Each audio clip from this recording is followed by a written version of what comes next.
I'm here today to spark a discussion around the power of the pulse. There are many examples of the power of the pulse, waves from the ocean rolling up on the beach that shape and change the landscape. Very powerful indeed. Or the original Rainbird water sprinkler. The pulsatile delivery allowed for better distribution of water than is possible from a continuous stream. Simply put, pulse matters. Another important feature of pulsatile power is what happens when there is no power. In rowing, it's called the recovery, and it's essential that the system reset and recover in order to properly prepare for the next power cycle. Now, if you consider the human heartbeat, each beat of the heart pulses blood around the body and deep within the organs. It holds true for all of us here today, and even the tiniest neonate. This pulsatile process repeats over and over again in order to bring oxygen and nutrient-rich blood around the body and to allow the body to properly relax and reset in between each stroke. Simply put, healthy babies have good heartbeats, and a strong pulse is a fundamental part of human life. I don't think I've shared anything too surprising with you yet today, until now. When our children have issues with their hearts and need our help to pump their blood through their body, we do it with continuous flow. There is no pulse. Why do we do it this way? The answer is simple and frustrating.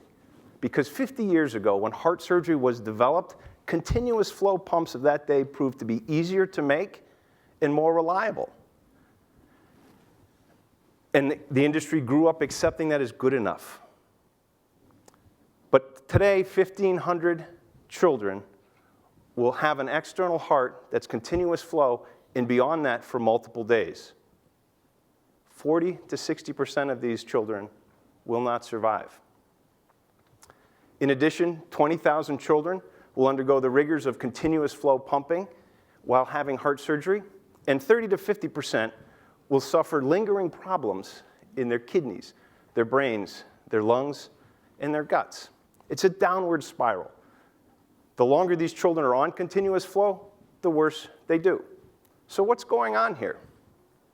Many of these issues are related to poor blood flow. And in fact, research has shown that with continuous flow, 30% of the smallest blood vessels fail to open.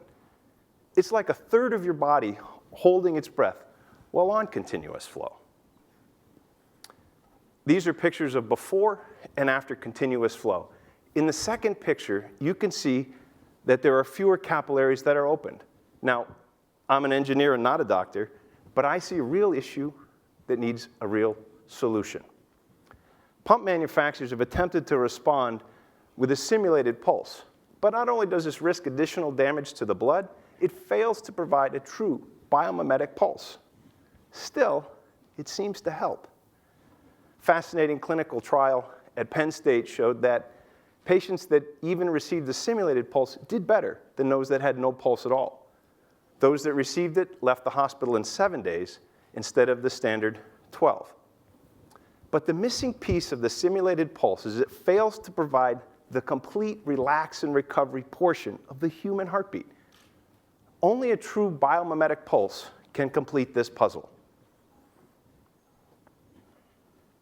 The VentriFlow True Pulse pumps are fundamentally different and truly recreate the human heart. How? By starting with a cyclic motor.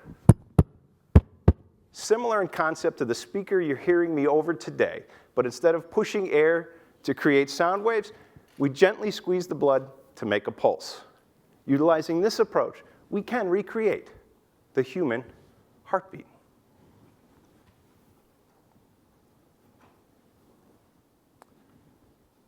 Not only will this improve microcirculation, but it should improve patient outcomes, shorten length of stay, and save hospitals money.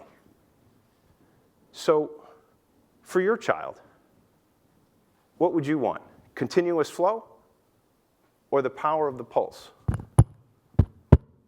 VentriFlow True Pulse pumps. Blood flow, the way it should be. Thank you.